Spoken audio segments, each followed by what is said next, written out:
You have been lied to. Your history books have consistently told you a narrative about the Civil War that is false. The official story is full of misinformation and obfuscation. I'm going to show you the truth. I'm going to show you why the South should have been allowed to peacefully leave the Union. As a recovering Yankee, I was in your same position. Through years of research and building my own library on the topic, I believe I can show you the truth that has been hidden from you. The true cause of the Civil War, its uncivil nature, and the inherent right of states to secede all point to the South being able to leave the Union peacefully. So what is the truth? Let's start at the beginning. What was one of the true causes of the Civil War? It was not slavery, but rather economic policies that led to the Civil War. Slavery was not the cause of the Civil War. Less than 1/3 of Southerners owned slaves when the war started, according to CivilWarCauses.com. Not only this, but the Emancipation Proclamation, which supposedly freed the slaves, wasn't given until 1863, and slaves in the North and slaves in Confederate territory in the South weren't even freed. It only applied to slaves in federally controlled territory in the South.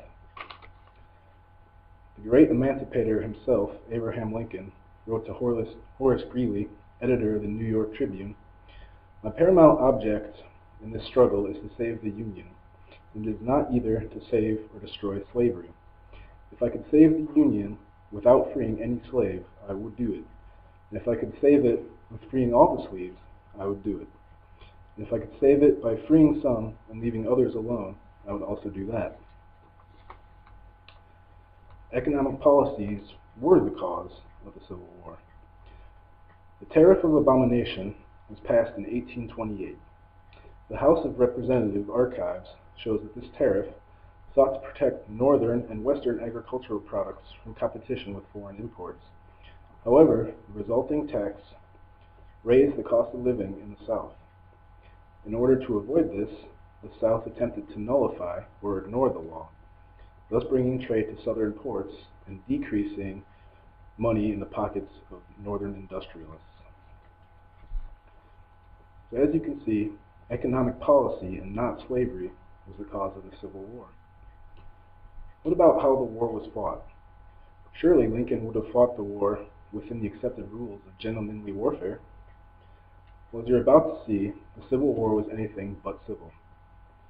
Lincoln knew and approved of atrocities and civil rights violations during the course of the war.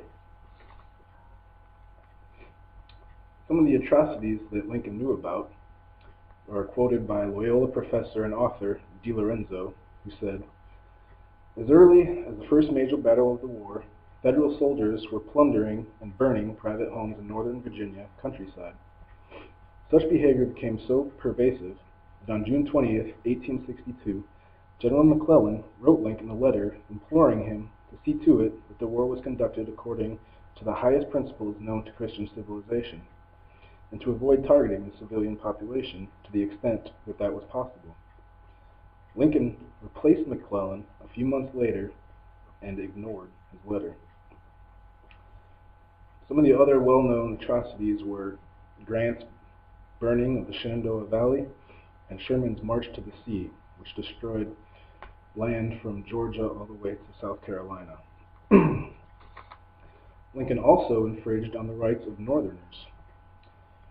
Northern newspapers that printed articles critical of Lincoln were shut down. Journalist John Dwyer said, "The President and his lieutenants shut down over 300 newspapers during the struggle, throwing many of the editors and publishers in jail without trials or even charges being brought against them."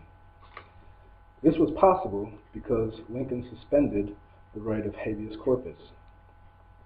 This would ultimately lead to imprisonment without trial for citizens who disagreed with the administration. Justin Ewers states more than 13,000 civilians were arrested under martial law during the war throughout the Union. We have seen how brutally Lincoln prosecuted the war, and by committing atrocities and ignoring the civil liberties of his people. But surely this must have been a good reason for this.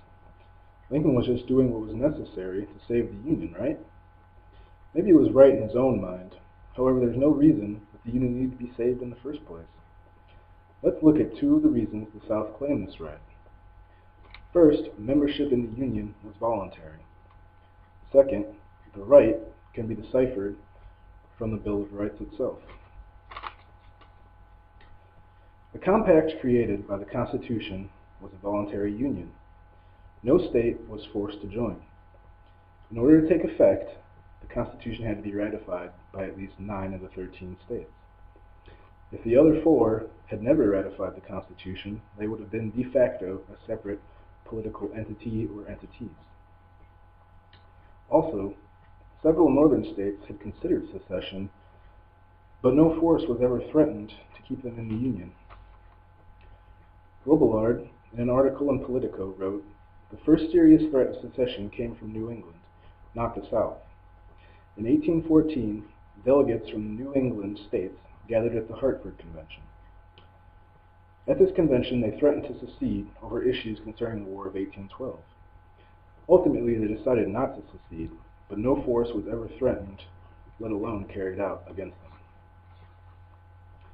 Also, the right to secede can be deduced from the Bill of Rights itself. The Ninth Amendment guarantees the enumeration in the Constitution of certain rights shall not be construed to deny or disparage others retained by the people.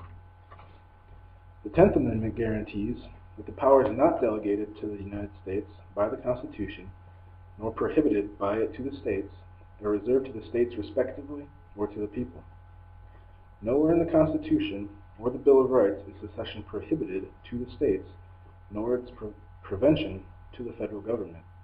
Thus, this right can be said to remain with the states. As you can see, by virtue of the Union being voluntary and the rights implicit in the 9th and 10th Amendment, the South definitely had the God-given right to secede from the Union. So in conclusion, we have looked at economic causes of the Civil War, the brutality of it, and the right of the South to secede. The information presented here is just the tip of the iceberg for why the South should have been allowed to secede peacefully from the Union. I hope you will take these facts into consideration and determine if, as Horace Greeley put it, the cost of a republic where one section is pinned to the other section by bayonets was worth the price of 600,000 American lives lost.